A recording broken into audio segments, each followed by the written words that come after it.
Bonjour les apprentis chefs, je suis avec la chef Céline de la cuisine crue aujourd'hui. Elle va nous expliquer un petit peu les spécialités de ta cuisine.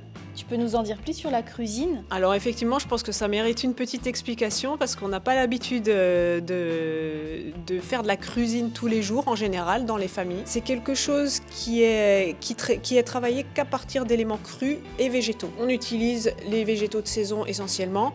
Et aussi des graines, donc les noix, les graines de lin, les graines de chia, plein de graines différentes. Sa particularité, c'est qu'il n'y a pas de cuisson. Donc tout est travaillé sans cuisson. On peut déshydrater jusqu'à 40 degrés maximum, mais pas de cuisson. Alors pourquoi on fait ça? Ce serait bien de le savoir. C'est tout simplement dans le souci de préserver les nutriments qu'il y a dans les aliments, de manière à ce qu'on puisse l'assimiler, qu'on puisse assimiler tous les minéraux dans notre corps plus facilement. Après, ça n'enlève pas du gourmand, parce que souvent quand on dit on va manger cru, on se dit on va manger que des salades, c'est pas terrible, souvent c'est ce que j'entends. Pas du tout, on peut réaliser des chocolats à base de cacao cru, on peut réaliser de super desserts ultra gourmands, crémeux, on peut revisiter des plats. Tes chocolats, tu sais que c'est les meilleurs que j'ai jamais mangés, parce qu'il a ce côté sableux, c'est ça hein? Ils ont une particularité, alors ça je l'ai travaillé parce que lors d'un voyage en Sicile, j'ai visité les ateliers de Modica, et Modica, leur particularité, c'est de faire des chocolats qui gardent le grain de sucre comme ça. Donc je travaille ça avec du sucre de coco. Que tu as appris là, donc il est un peu brun, c'est ça? Il est un peu brun parce qu'il n'est pas raffiné. Du coup, là c'est le sucre...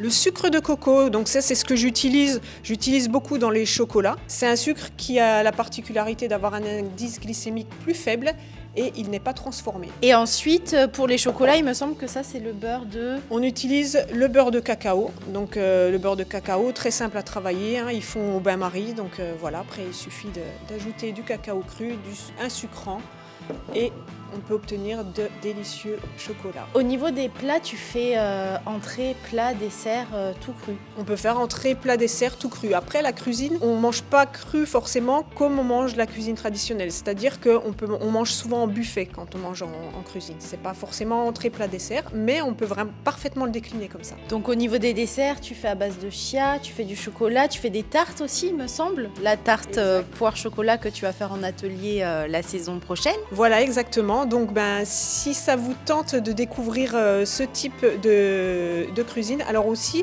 peut-être une chose avant tout à ajouter, c'est une cuisine qui convient aux gens qui sont intolérants, qui ont des intolérances alimentaires, notamment au gluten, au lactose, parce qu'on n'utilise pas du tout ces produits-là. Donc si ça vous tente de découvrir ça, il y a 3 ateliers sur cette saison. Un premier pour la Saint-Valentin le 13 février de 19 à 22h. Un deuxième atelier le 27 février de 18h à 21h. Donc là, on sera sur une thématique plutôt asiatique. On fera des makis et des desserts de graines de chia au lait de coco. Et enfin, le 3 avril, nous aurons un atelier plutôt autour de Pâques avec des spaghettis de courgettes avec son œuf surprise. J'ai hâte de voir ça. Moi, j'ai la chance de connaître sa cuisine. J'ai découvert ça il y a 2 ans et je trouve sa cuisine très surprenante en bouche. Donc, n'hésitez pas à réserver sur le site pour participer au cours de la chef.